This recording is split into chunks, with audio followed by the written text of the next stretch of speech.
Assalamualaikum, selamat datang kembali di Guru Gembel Channel. Video ini dibuat bersamaan dengan anak-anak di Sabah dan Sarawak, Malaysia tidak bisa mengikuti sekolah karena aktivitas pendidikan formal mereka dihentikan karena kabut asap. Kabut asap itu menyebabkan juga bahwa aktivitas ekonomi di sana lumpuh dan banyak sekali kegiatan-kegiatan formal yang biasa mereka lakukan sehari-hari sekarang tidak bisa dilakukan karena terlalu pekatnya kabut asap. Dan mirisnya adalah kabut asap itu tidak disebabkan oleh perilaku mereka sendiri, tetapi oleh aktivitas di negara tetangga mereka, yaitu Indonesia. Ya, saya sih menduga, saya sih mengira bahwa teman-teman di Malaysia sekarang sedang mengumpat, sedang menghujat, ada ribuan orang di sana mungkin yang berkeluh kesah dan marah-marah. Kenapa sih orang-orang di Indonesia terus-terusan bakar hutan seperti ini? Sampai keuntungannya hanya diambil segelintir orang Indonesia, tetapi kerugiannya bahkan sampai ke Malaysia. Kalau ada orang Malaysia yang mengumpati orang Indonesia dalam konteks ini, saya tidak akan membalas. Saya justru akan berpikir, ya saya bahkan harus minta maaf dengan apa yang terjadi sekarang gitu. Karena saya sebagai warga negara Indonesia. Ya, jadi untuk warga Malaysia saya mohon maaf atas hal ini. Saya tidak akan membela diri, tetapi saya cuma mau bilang bahwa apa yang terjadi di Sarawak dan Sabah itu cuma ampasnya doang. Polusi yang sebenarnya terjadi, hutan terbakar yang sebenarnya terjadi, itu adanya di Indonesia. Dan kita harus menyebut bahwa 99,9% kebakaran hutan di Kalimantan itu adanya di Indonesia dan 71% diantaranya itu terjadi di lahan yang diberikan pemerintah kepada sejumlah pengusaha-pengusaha untuk bikin sawit dan komoditas industri lainnya. Begitu, Baraya. Jadi kalau ada orang yang mengatakan bahwa ini adalah gara-gara bencana alam, maka coba tanyakan apakah bencana alam bisa pilih-pilih negara. Satu pulau tidak ada perbatasan, tapi kemudian api hanya melalap wilayah yang ada di Indonesia. Betapapun kemudian asapnya pindah juga ke Malaysia. Nah, jadi dalam hal ini jelas sekali bahwa ini bukan disebabkan oleh unsur-unsur alam, tetapi ini disebabkan oleh manusia. Dan kalau Baraya masih cukup bingung dengan itu, saya akan tambahkan sejumlah indikasi-indikasi bahwa kebakaran di hutan Kalimantan bukan disebabkan oleh alam, tapi oleh oleh manusia. Yuk kita lihat beberapa indikasinya ya. Di Kalimantan itu memang oleh Pak Prabowo Subianto, presiden tercinta kita, itu memang digalakan untuk nanam sawit di sana. Dan sudah kita ketahui bahwa setiap ada upaya penanaman sawit di satu kawasan di Indonesia, itu pasti melibatkan pembakaran lahan. Baraya bisa cek sejarahnya, dimanapun ada sawit itu berada, maka di situ akan dimulai dengan pembakaran hutan dan lahan. Begitu ya. Nah, Pak Prabowo sendiri itu telah mengizinkan kepada sejumlah perusahaan-perusahaan untuk melakukan penanaman sawit di wilayah yang mereka pinjam. Begitu. Jadi ada korelasinya, ada hubungannya.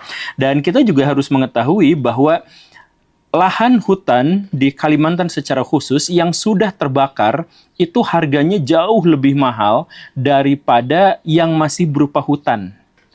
Baraya bisa cross-check ke sana, Baraya bisa tanya kepada pelaku-pelaku usaha di sana bahwa lahan yang sudah terbakar itu harganya jauh lebih tinggi. Dan karena itulah maka di Kalimantan itu pembakaran hutan itu bukan hanya disengaja, tetapi sudah menjadi sebuah industri. Ada industri besar di sana, di mana mereka tugasnya adalah membakar hutan untuk membuka lahan baru bagi sawit dan komoditas-komoditas industri. Dan sekali lagi kita harus menyebutkan bahwa usaha-usaha itu semuanya diketahui, diizinkan, dan dipersilahkan oleh Presiden tercinta kita, Pak Prabowo Subianto. Dan karena ini sudah menjadi industri, dan ini adalah sebuah kesengajaan, maka saya pikir kita harus mengubah kata kebakaran berubah menjadi pembakaran. Ya karena memang sudah, dan saya pikir saya harus berani bertanggung jawab untuk mengatakan bahwa ini bukan kebakaran tapi pembakaran. Setidak-tidaknya kita sudah mengetahui bahwa polisi kemarin-kemarin itu sudah menangkap sejumlah oknum warga masyarakat yang membakar hutan. Tapi kita harus yakini bahwa mereka itu sebenarnya adalah orang ecek-ecek biasa gitu ya, yang disuruh ngebakar sama orang yang jauh lebih besar, yang polisi juga tidak berani melakukan tindakan kepada mereka. Ya, saya sulit, banyak sekali teman-teman yang bosan dengan bahasan-bahasan yang nyerempet-nyerempet politik, bosan untuk membahas tentang hal-hal buruk tentang negeri ini.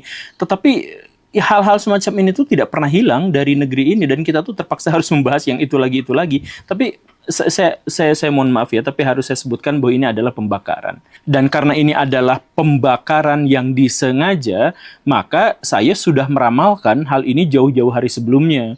Jadi beberapa bulan yang lalu di episode ke-994 saya menjelaskan bahwa nanti, saya bilang gitu ya, nanti akan terjadi kebakaran hebat di Kalimantan di puncak musim kemarau, begitu. Saya sebutkan bahwa di Indonesia itu menjelang yang namanya kemarau panjang, El Nino Godzilla. Nah, di situ itu ditandai dengan, saya sebutkan beberapa di antaranya ya, orang-orang di Pulau Jawa bagian selatan itu akan banyak yang mengalami krisis air.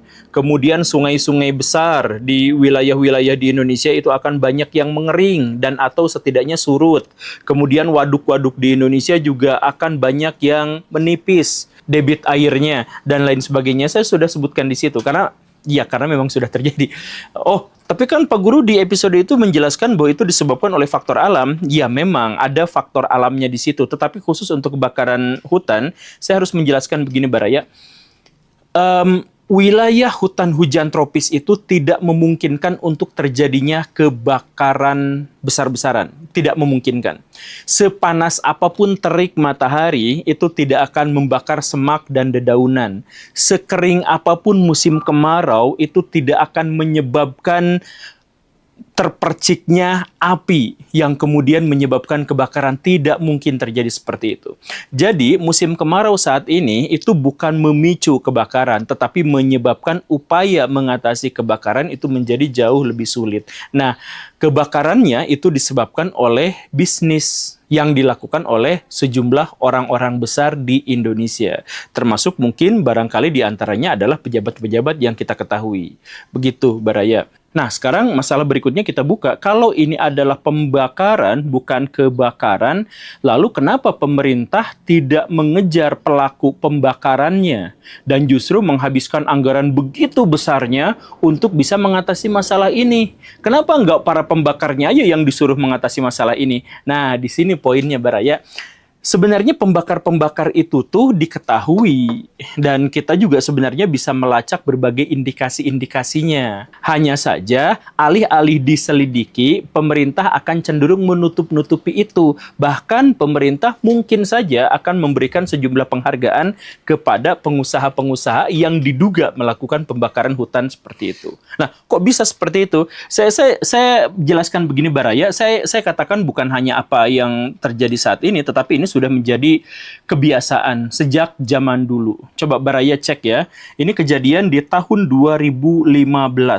Ada kebakaran yang sangat-sangat dahsyat di Indonesia yang menyebabkan 3,5 juta hektar lahan itu terbakar, dan kemudian Bank Dunia menobatkannya sebagai salah satu bencana terbesar di abad ke-21. Dan bencana kebakaran itu menyebabkan Indonesia mengalami kerugian 16 miliar US dollar atau sekitar 240 triliun rupiah. Dan itu juga menyebabkan sekitar 100.000 manusia Indonesia mati di usia dini karena penyakit yang disebabkan oleh kebakaran itu. Jadi ini kebakaran yang mengganggu aktivitas transportasi, mengganggu aktivitas ekonomi secara keseluruhan, pariwisata, kesehatan, dan sebagainya, itu semuanya terganggu.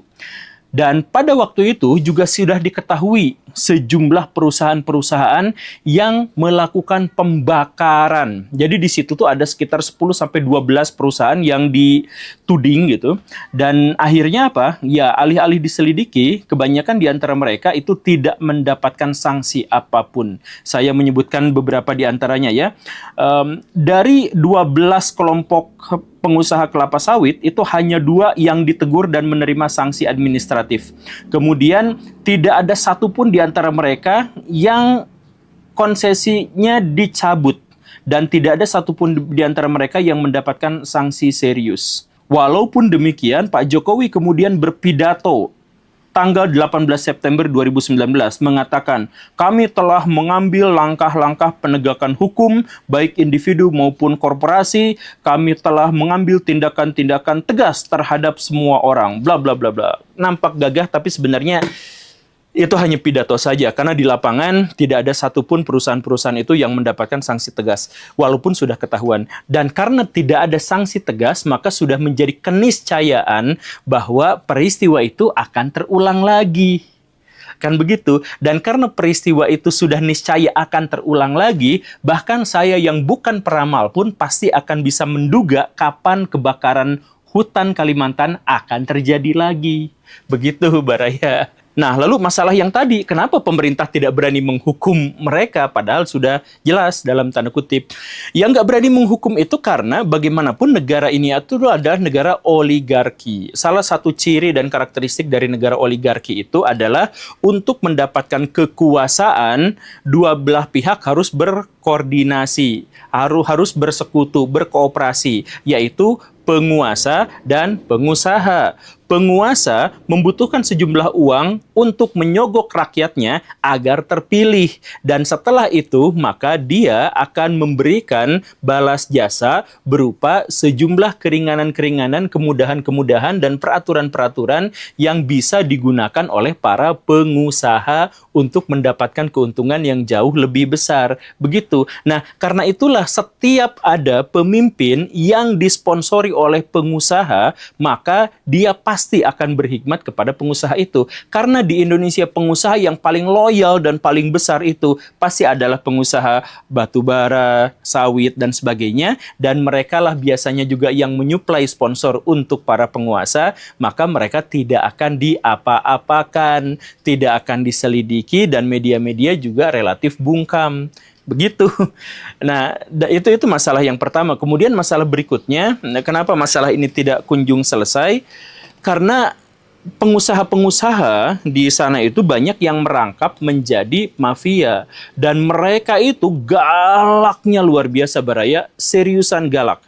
Jadi kalau ada orang yang ngomong kayak gini tuh, mereka bisa tandain dan mereka bisa celakain. Saya pernah menjelaskan di episode ke-951 di sana, saya sebut orang yang terduga menjadi mafia yang menyebabkan kerusakan lingkungan parah luar biasa terhadap Kalimantan, dan kemudian oleh Pak Prabowo Subianto justru mendapatkan penghargaan. Saya sebut nama tuh di situ. Dan orang itu telah dituduh oleh sejumlah aktivis lingkungan melakukan penganiayaan dan percobaan pembunuhan, bahkan ya pembunuhan terhadap beberapa aktivis. Nah, tapi itu mendapatkan penghargaan. Begitu. Jadi bukan hanya mereka itu sangat berkuasa, tetapi mereka juga sangat kejam untuk mengambil tindakan-tindakan yang ekstrim terhadap para penentangnya. Nah, kalau sudah seperti itu bagaimana dong? Ya sudah, makanya ini peristiwa ini akan terus-terusan berulang dan peristiwa ini akan terus-terusan berlanjut. Dan setelah ini terjadi, dugaan saya, ini kan saya dari tadi sudah banyak menduga dan terbukti benar kan? Biar kelihatan jago ramal. Nah, setelah itu dugaan saya berikutnya itu adalah pemerintah akan menggerakkan ulama-ulama Nahdlatul Ulama untuk memberikan sejumlah penjelasan, keterangan, dan ulasan-ulasan fikih untuk membenarkan tindakan itu. Begitu. Baik itu yang labelnya NU maupun yang labelnya MUI. Biasanya sih begitu. Gitu. Makanya nanti ke depan kita akan menemukan istilah-istilah Wahabi lingkungan dan akan menemukan istilah-istilah sogokan hasanah. Sogokan syariah. Atau yang semacam itu nanti akan keluar lagi lah. Kita tunggu saja. Gitu. Nah, terus gimana dong hutan Kalimantan? Bakal diselamatkan nggak? Sulit sih untuk berharap sekarang bakal terselamatkan, dan saya justru curiga ke depan kita akan menghadapi hal yang lebih buruk lagi. Apa itu? Kebakaran akan terjadi dalam tahun-tahun ke depan, dugaan saya mungkin 3-4 tahun ke depan, maksimal 5 tahun ke depan, terjadinya akan di Pulau Papua. Serius. Kenapa bisa seperti itu? Nah, ini lagi-lagi bukan ramalan. Ya, walaupun saya pengen disebut sebagai peramal sih, karena ongkosnya gede. bakal dibiayain sama banyak orang. Tapi saya jelaskan begini Mbak ya, ini trennya beginilah ya. Ketika masyarakat Indonesia awal-awal bisnis sawit, kan awal-awalnya itu bikinnya tuh di Sumatera. Nah, maka kebakaran hutan tuh awal-awal masif tuh di Sumatera. Seiring dengan ditanamnya sawit-sawit. Nah, begitu.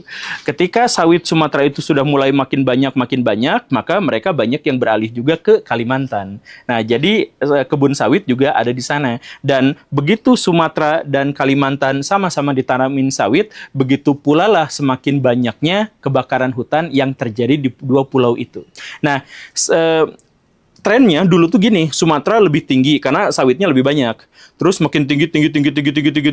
Nah, ini terus menyusut. Sekarang Sumatera tuh menyusut pembakarannya.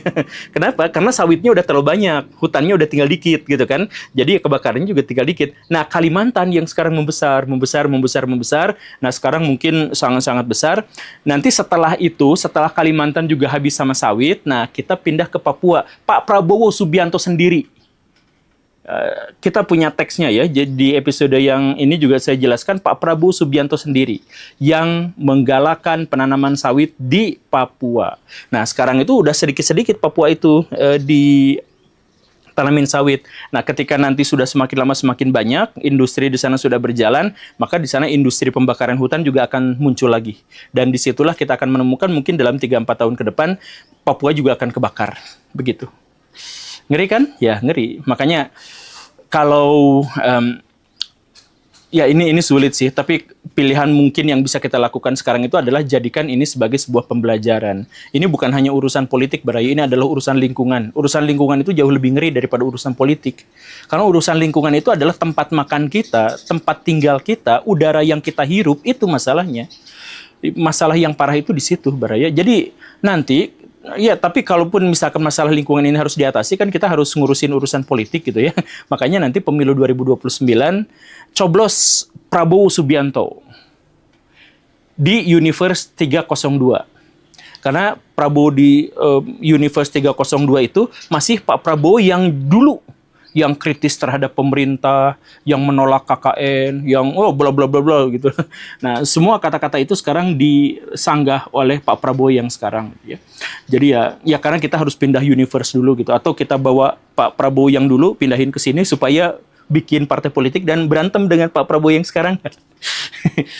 Saya sih membayangkannya seperti itu. Tapi ya sekali lagi Baraya, kita sedang melubangi perahu yang kita naiki sendiri. Kita nggak tahu kapan kita akan tenggelam, tapi kita sedang melakukan upaya untuk itu. Terima kasih karena sudah menyimak. Saya Guru Gembul. Assalamualaikum warahmatullahi wabarakatuh.